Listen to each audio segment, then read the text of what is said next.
Ternyata begini, anak-anak generasi saat ini bisa menyampaikan pesan Tuhan, Injil kepada orang lain kalau dia berwibawa. Kalau dia tidak berwibawa, maka dia tidak akan pernah menyampaikan pesan Tuhan. Alkitab berkata Titus 2, beritakanlah semuanya itu, nasihatilah mereka sama-sama dengan keras. Orang-orang tua 2-3 ya. Yakinkanlah orang dengan apa? Segala kewibawaanmu. Janganlah ada orang yang menganggap engkau. Saya mau berkata, bagaimana saudara anak kita berwibawa kalau kita tidak berwibawa? Anak saya Kesia, tadinya di SMA, dia sering bawa temannya ke rumah. Bapak Ibu tahu nggak? Waktu rumah kami masih standar, belum dibangun lantai 2. Anak saya kamarnya di bawah. Itu kamarnya Bapak Ibu yang kekasih, aduh sederhana sekali dan segala macam. Fasilitasnya sederhana. Dia bawa teman-temannya anak-anak orang kaya ke rumah saudara. Kenapa saya tahu mereka orang kaya saudara? Saya lihat mobil-mobilnya Mercy dan diantar supir dan segala macam. Masuk ke kamar anak saya nguprak saudara. Dan itu kamarnya panas saudara. Saya bilang sayang itu anak-anak orang kaya biasa dingin rumahnya. Kamu bawa ke rumah kita panas dan segala macam. Jangan-jangan nanti masuk ke kamar kamu. Mereka mengalami yang namanya kekurangan hawa, kekurangan nafas. Mereka mati betul nggak? Dia bilang enggak pak, mereka enjoy. Nah saudara itu bukan 1 kali, 2 kali, 3 kali. Selama anak saya sekolah di sana saudara. Dia bawa teman-teman. Gitu anak-anaknya datang saudaraku yang kasih. Saya bilang sama mbak kita. Siapkan makanan anak. Cuma makan Indomie, roti saudaraku yang kasih. Kita siapkan yang sederhana. Mereka makannya lahap banget. Padahal saya tahu di rumahnya saudara itu gak dimakan dia, betul gak? Kenapa bisa dia bawa teman-temannya saudara? Karena apa? Bukan keadaan orang tuanya. Tapi apa? Ada wibawa ilahi. Anak kamu saudara tidak akan pernah dipakai Tuhan menjadi penyampai pesan kalau engkau tidak berwibawa. Anak saya ajari, halo yang anak-anak muda dengarkan saya. Anak saya yang dokter Kesia, saya ajari dia begini, dengarin ya yang cewek-cewek, ajarkan anak-anakmu saudara. Kalau kamu sayang pergi ke pesta, kalau kamu pergi ke pesta pernikahan atau pesta ulang tahun teman, pakai baju yang sopan tertutup semua. Kenapa Pak? Pasti kamu akan dilihatin cowok-cowok, betul nggak? Loh kok gitu Pak? Iya, karena semua orang pakai gaun malam, betul nggak?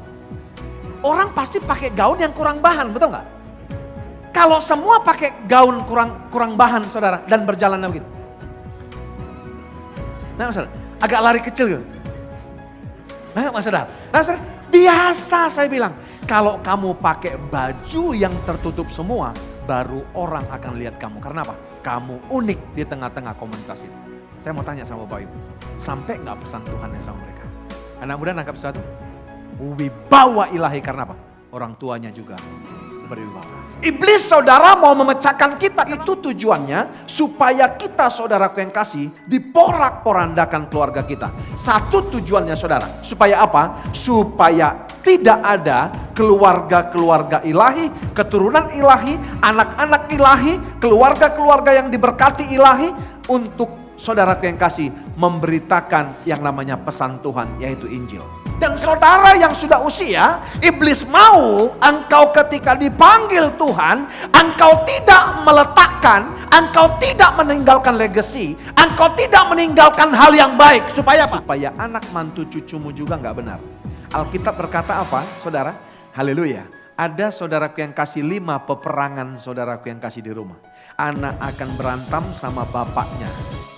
Anak laki-laki akan berantem sama bapaknya. Anak perempuan akan berantem sama mamanya. Mama akan berantem sama menantunya. Menantunya akan berantem sama mertuanya. Saudaraku yang kasih, lihat. Berantem saudaraku yang kasih. Makanya kitab Maliaki berkata apa saudaraku yang kasih? Iya kan? Dia akan mengembalikan hati bapak-bapak kepada anak-anak. Supaya bumi ini tidak dihancurkan. Iblis mau kita nggak unity. Iblis mau saudara kita nggak taat. Saudara, kepada pemimpin, kepada kepala keluarga, anak-anak hancur supaya apa? Tidak sampai pesan Tuhan, Injilnya ke dunia ini. Hari ini, mari kita berubah. Jangan sekedar datang ke gereja, jangan sekedar datang ke gereja. Tapi tahulah apa yang menjadi tujuan Tuhan terhadap kita, keluarga, gereja, dan anak-anak kita. Yang setuju katakan amin. Sekolah untuk menjadi generasi pembawa pesan. Dimulai daripada kolaborasi antara keluarga dan komunitas yang sehat, serta unity. Alkitab tadi berkata Yoel 2:28. Supaya kita menceritakan mimpi-mimpi dan penglihatan kita kepada siapa?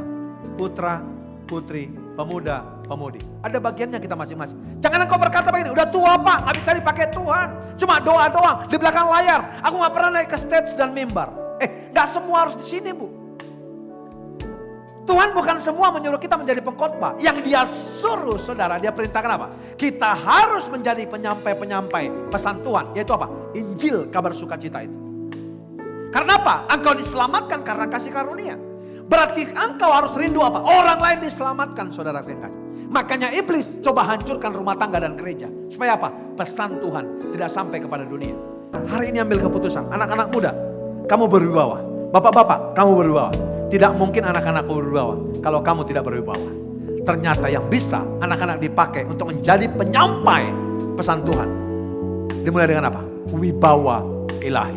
Yang setuju katakan amin.